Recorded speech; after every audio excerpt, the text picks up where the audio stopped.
सपने देखना बुरी बात नहीं है, मगर उनको पूरा करने के लिए मेहनत न करना ये गलत बात है। अपने सपनों में पंख की उड़ान वही दे सकता है जो उसको पूरा करने के लिए शिद्दत से मेहनत करना जानता है। नमस्कार साथियों, हमारे YouTube channel Shiv Shakti study mind पे आप सभी का फिर से स्वागत है। हम एक बार फिर से लेकर हाजिर हैं यूपी बोर्ड परीक्षा 2025 विशेषांक। आज का हमारा वीडियो है कक्षा 12 से सामान्य हिंदी के छात्रों के लिए। यह बहुत ही महत्वपूर्ण विषय है और बहुत ही इंपॉर्टेंट सब क्वेश्चन मैं आपसे आज डिस्कस करने जा रहा हूं। यह प्रश्न अगर आपने वीडियो को पूरा देखा तो आप आसानी से 5 नंबर पाने के हकदार हो जाएंगे। बिना कुछ किए, बिना ज्यादा मेहनत किए, अधिक से अधिक मात्रा में आपको ज्यादा से ज्यादा नंबर ले आने के लिए हम प्रयासरत हैं कि आप अच्छे से अच्छे तरीके से अपनी तैयारी कर पाएं बचे हुए समय में और ज्यादा से ज्यादा नंबर अपने प्राप्त कर सकें। यही हमारा मोटिव है, यही हमारा टारगेट भी है। इसीलिए हम ये वीडियोस लगातार अपलोड करते जा रहे हैं और अपेक्षा करते हैं कि आप सब इन्हें देखकर लाभान्वित भी हो रहे होंगे। हमारे जो साथी अभी तक वीडियोस को उन्होंने देखना नहीं शुरू किया है तो कृपया स्टार्ट कर दीजिए दोस्तों, क्योंकि समय आपके पास बहुत ही कम बचा है और ये पंख लगाकर बहुत ही तेजी से उड़ता जा रहा है। एक एक दिन, एक एक पल, प्रतिपल आप अपनी बोर्ड परीक्षा के नजदीक आते जा रहे हैं। इसलिए हमारा आपसे विशेष अनुरोध है कि कृपया अपनी पढ़ाई पर लग जाइए। अगर आपके पास अपनी पुस्तकें पढ़ने का समय नहीं है तो आप हमारे साथ जुड़ जाइए। इस बार की हमारे पिछली बार हमने जो बताया है उसमें हमने बताया था कि आपको क्या क्या टॉपिक पढ़ना है, कहाँ से पढ़ना है, कितने नंबर, इससे आपको कितने परसेंटेज मिल जाएंगे। इस बार का हमारा ध्येय है कि हम आपको प्रश्नों के उत्तर बताते चले, उसमें आपको हम इंपॉर्टेंट भी बताते जाएंगे जो आपको पढ़ने के बाद उस प्रश्न के लिए और ज्यादा पढ़ने की जरूरत नहीं पड़ेगी। आज का हमारा प्रश्न है लेखक के जीवन परिचय के बारे में। किसी राइटर का जीवन परिचय हिंदी में कैसे लिखना है, क्लास कक्षा 12 के विद्यार्थियों के लिए इसमें क्या लिखना होता है, प्रश्न कैसा आता है और किन लेखकों का हम जीवन परिचय और उनकी कृतियों के बारे में याद कर ले तो हमारा काम हो जाएगा। हमें उसके अतिरिक्त पढ़ने की जरूरत नहीं पड़ेगी। हम दूसरे प्रश्नों पर या दूसरे विषयों पर ध्यान दे सकते हैं, दूसरे टॉपिक पर हम ध्यान अपना केंद्रित कर सकते हैं। इसके लिए आपको साथ में हमारे रहना पड़ेगा। वीडियो लास्ट तक देखिए, हम आपको आसानी से और सरल और सहज शब्दों में बताएंगे कितना आपको लिखने से फायदा होगा और किन किन लेखकों का जीवन परिचय आप तैयार कर लीजिए, आपका कार्य हो जाएगा। आइए शुरुआत करते हैं। सबसे पहले प्रश्न देख लीजिए, एकदम इसी तरह का प्रश्न आपको आपके प्रश्न पत्र में देखने को मिलेगा। निम्न में से किसी एक लेखक का साहित्यिक परिचय देते हुए, ध्यान दीजिएगा जीवन परिचय नहीं लिखा हुआ, कक्षा 12 के विद्यार्थियों के लिए प्रश्न आता है। आपने कक्षा 10 में जो बोर्ड परीक्षा दी होगी वहां लिखा रहा होगा इसका निम्नलिखित में से किसी एक लेखक का जीवन परिचय देते हुए। यहाँ जीवन परिचय नहीं पूछता आपसे, साहित्यिक परिचय पूछता है। साहित्यिक परिचय कैसे लिखा जाता है वो अभी आपको उदाहरण सहित समझा देंगे आगे। आइए देख लेते हैं। निम्न में से किसी एक लेखक का साहित्यिक परिचय देते हुए उनकी प्रमुख रचनाओं का उल्लेख कीजिए। शब्द सीमा 80 शब्द यानी 80 से कम नहीं होना चाहिए। 80 शब्द से कम मत लिखिएगा। शब्द सीमा कर दी तो आप 80 शब्द में खत्म कर दो, ऐसा नहीं है।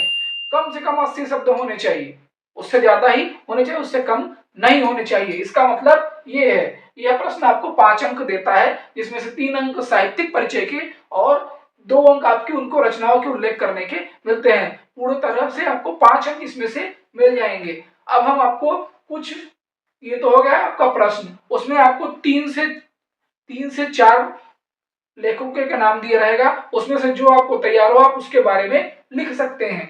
उदाहरण के लिए इस प्रश्न में दिया हुआ है आचार्य हजारी प्रसाद द्विवेदी जी, एपीजे अब्दुल कलाम और वासुदेव शरण अग्रवाल। इन तीनों में से किसी एक लेखक का साहित्यिक परिचय देते हुए उनकी प्रमुख रचनाओं का उल्लेख कीजिए। प्रश्न आपने पढ़ लिया। इन तीनों लेखकों के जीवन परिचय, साहित्यिक परिचय और उनकी रचनाओं के नाम याद कर लेंगे तो आपका काम हो जाएगा। इसके अतिरिक्त अगर आप चाहें तो हरिशंकर परसाई जी का जीवन परिचय भी आप याद कर सकते हैं। 3 ये हो गए, हजारी प्रसाद द्विवेदी, एपीजे अब्दुल कलाम और वासुदेव शरण अग्रवाल। इसके अतिरिक्त आप हरिशंकर परसाई जी को भी याद कर सकते हैं। इन चारों को अगर आपने पढ़ लिया तो आपको और अतिरिक्त कुछ पढ़ने बाकी जो है उनके बारे में, उनका जीवन परिचय, साहित्यिक परिचय और रचनाओं के बारे में, रचनाएं तो आपको याद करनी पड़ेगी क्योंकि आपका एक नंबर का जो बहुविकल्पी आता है भारतीय साहित्य का इतिहास, वहां भारतीय हिंदी साहित्य का इतिहास, वहां पर उससे प्रश्न पूछे जा सकते हैं कृतियों के बारे में। बाकी उनके जीवन परिचय को आपको याद करने की आवश्यकता नहीं है। पहले तो इन तीन का याद कर लीजिए, आपका काम हो जाएगा। एक और चाहते हैं तो आप एक्स्ट्रा में हरिशंकर परसाई जी का जीवन परिचय याद कर सकते हैं। अब कॉपी में लिखा कैसे जाए आपने देख लिया। उसके बाद हम मान लीजिए हम लिखते हैं वासुदेव शरण अग्रवाल जी के बारे में, तो सबसे पहले हम लिखेंगे उत्तर, वहां लिखेंगे जिस नंबर को आप लिख रहे हैं, पहला, दूसरा, तीसरा, उनका नाम काले हेडिंग से, या उसके बाद नीचे अगर आप अंडरलाइन करते हैं तो अंडरलाइन कर देंगे। फिर उसके बाद इधर लिखेंगे साहित्यिक परिचय, चाहे आप हेडिंग डालें चाहे ना डालें, उनका नाम लिख देंगे तो इसका मतलब आप उनके साहित्यिक परिचय के बारे में लिख रहे हैं। सबसे पहले उनका संक्षिप्त में जीवन परिचय, उनका नाम, उनके माता पिता का नाम और जन्म स्थान, जन्म तिथि अगर आपको पता है लिख दीजिए 2 लाइनों में। वासुदेव शरण अग्रवाल का जी का जन्म 7 अगस्त 1904 को मेरठ जिले के खेड़ा नामक गांव में हुआ था। ऐसे ही आपको लिखना है, स्टार्ट करिए जैसे लिखा हुआ सेम ऐसे ही आपको कॉपी कर लेना है। वासुदेव शरण अग्रवाल जी का जन्म 7 अगस्त 1904 को मेरठ जिले के खेड़ा नामक गांव में हुआ था। इनके पिताजी का नाम विष्णु अग्रवाल और माता का नाम सीता देवी अग्रवाल था। इतना परिचय, साहित्यिक परिचय दे रहे हैं हम, तो इतना इनका संक्षिप्त परिचय, जीवन परिचय सही है। अब आइए साहित्यिक परिचय पे। यह भारत के इतिहास, कला, संस्कृति और साहित्य के विद्वान थे। अब उनके साहित्य के बारे में उन्होंने, मतलब उनकी रचनात्मक परिचय, उन्होंने क्या क्या किया हिंदी साहित्य के लिए, वो सारे योगदान उनके बारे में संक्षिप्त में हम लिखेंगे। ये होता है साहित्यिक परिचय, यहाँ से शुरुआत हो जाती है। यह भारत के इतिहास, कला, संस्कृति और साहित्य के विद्वान थे। उन्होंने कई निबंध और विवेचनात्मक ग्रंथ लिखे हैं। उनका साहित्य भारतीय जीवन शैली, प्रेम, भक्ति और सामाजिक विषयों पर आधारित था। उनकी भाषा शैली सरल और सुरक्षित थी। छोटे छोटे वाक्य बनाएंगे, सरलता से लिखेंगे। आप अपनी बात एग्जामिनर तक, जो कॉपी आपकी चेक कर रहे हैं, परीक्षक तक अच्छे से समझा देंगे। वो आपकी बात समझ जाएंगे तो आपको नंबर मिल जाएगा। अब हम कहें कि किताब वाला रख लें और बड़े बड़े रचनात्मक, व्यूहात्मक शब्द लिख दें जिसका अर्थ भी आपको न पता हो और आप भूल जाएं कुछ एकाध वाक्य उसमें से, तो सब गुड़ का गोबर हो जाएगा। तो ऐसा हमें नहीं करना है। हमें अपने से रचना करनी है, उनके बारे में हम समझ लेंगे, छोटे छोटे वाक्य बनाएंगे, अपने से सरलता से लिखेंगे। इसीलिए मैंने ये आपको उदाहरण के तौर पर एक समझाने का प्रयास किया है। आगे देखते हैं। उनकी भाषा शैली सरल और सुरक्षित थी।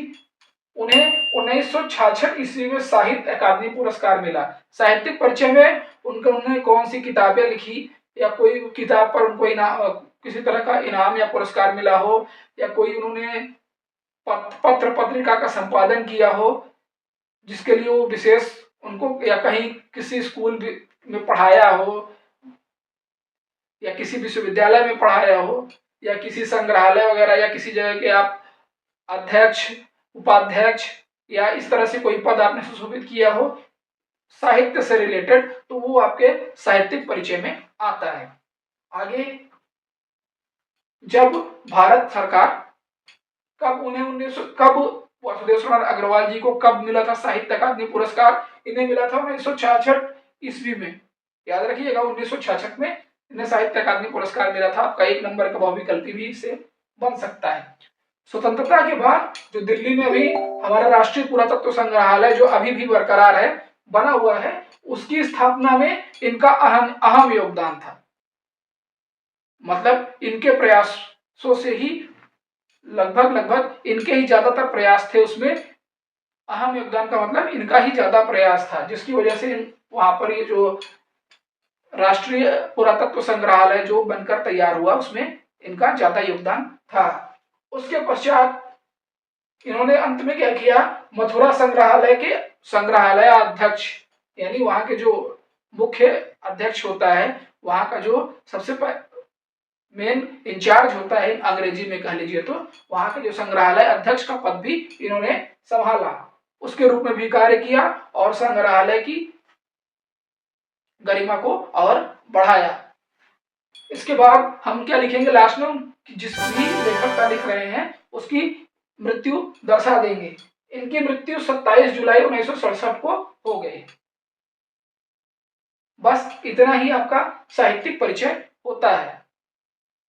इसके अतिरिक्त आप चाहें तो 2-4 लाइनें इधर उधर से अगर आप चाहें तो जोड़ सकते हैं, मगर साहित्य परिचय में ऐसे ही आपको लिखना है। इसके बाद हम इनकी रचनाओं की बात कर लेते हैं। तो रचनाएं आप इसी प्रकार से लिख सकते हो, या चाहे तो आप अगर याद कर लो निबंध कौन सा है, कौन उनका उपन्यास है, कौन उन्होंने आलोचना लिखी है, कौन सा ग्रंथ लिखा है। अगर इस तरह से करो तो और अच्छा है। अगर उस तरह से आप नहीं कर पाते हैं तो इस तरह से अगर आप लिखेंगे तो अति चलेगा, आपको नंबर पूरे मिलेंगे। उदाहरण के लिए इनकी प्रमुख रचनाएं पृथ्वीपुत्र, कल्पतरु, कल्पवृक्ष भी इनकी रचना है, याद रखिएगा।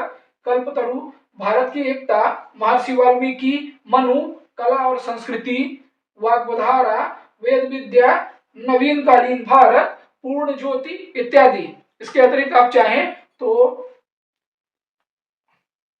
इनकी एक और रचना है, वो है महाशय श्री कृष्ण। महाशय श्री कृष्ण, ये भी इनकी एक रचना है। महाशय जी, महाशय एक महान श्री कृष्ण आप कह सकते हो, महान श्री कृष्ण, ये भी इनकी एक रचना है। अगर आप नहीं याद रहता है तो इतनी रचनाएं आप लिखने, कम से कम 5 से 7 रचनाएं आपको आनी ही आनी चाहिए। उससे ज्यादा लिखेंगे तो और अच्छा है। 5 से 7 रचनाएं आपको याद होनी चाहिए। 5 से 7 आप लिख के इत्यादि लिख दोगे तो आपका कार्य पूरा हो जाएगा, आपको नंबर मिल जाएगा। कैसे? पृथ्वीपुत्र, कल्पतरु, कल्पवृक्ष, भारत की एकता, महर्षि वाल्मीकि, मनु। मनु एक अलग रचना है, कला और संस्कृति अलग रचना है, याद रखिएगा। मनु, कला और संस्कृति, वाग्वधारा, वेद विद्या, नवीनकालीन भारत और पूर्ण ज्योति इत्यादि। इस तरह से आप लिखोगे तो आपको नंबर पूरे मिलेंगे। यही आपका तरीका है किसी भी लेखक का साहित्यिक परिचय और उसकी प्रमुख रचनाओं के बारे में लिखने का। अगर आप इस प्रकार से सुंदरता से और अच्छे से लिखते हो, इसके अतिरिक्त आप बीच बीच में जो विशेष पद है, विशेष पॉइंट है, उसको आप ब्लैक पेन से लिखकर या उसको अंडरलाइन भी कर सकते हो। जैसे यहाँ पर हम इसे अंडरलाइन कर सकते हैं कि उन्हें 1966 में साहित्य अकादमी पुरस्कार मिला था। किसे मिला था? वासुदेव शरण अग्रवाल जी को। इसको हम अंडरलाइन कर सकते हैं।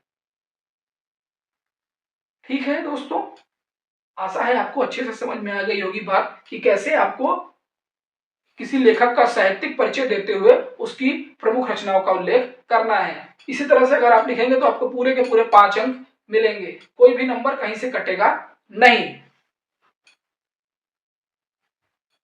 आशा है आपको अच्छे से समझ में आ गया होगा। अब बात करते हैं, अगर आपको हमारा वीडियो पसंद आ रहा हो, हमारे समझाने का तरीका पसंद आ रहा हो, हमारी शैली पसंद आ रही हो, हमारे वीडियोस अच्छे लग रहे हो, तो कृपया पूरा देखा करिए और साथ ही साथ अपने सभी साथियों के साथ शेयर करिए। जिनको इसकी आवश्यकता है उनके साथ लिंक शेयर करिए। वीडियोस को पूरा देखिए, अपने सुझाव हमारे कमेंट बॉक्स में जरूर साझा किया करिए और सबसे जरूरी बात, चैनल को सब्सक्राइब जरूर करें, जिससे नोटिफिकेशन बेल को क्लिक कर दें, जिससे आपको नए वीडियो अपलोड होने पर नोटिफिकेशन मिलता रहे। साथ ही साथ लाइक दबा के करिए और एंजॉय करते रहिए। इसी के साथ हमारा प्रयास आपकी सफलता। धन्यवाद।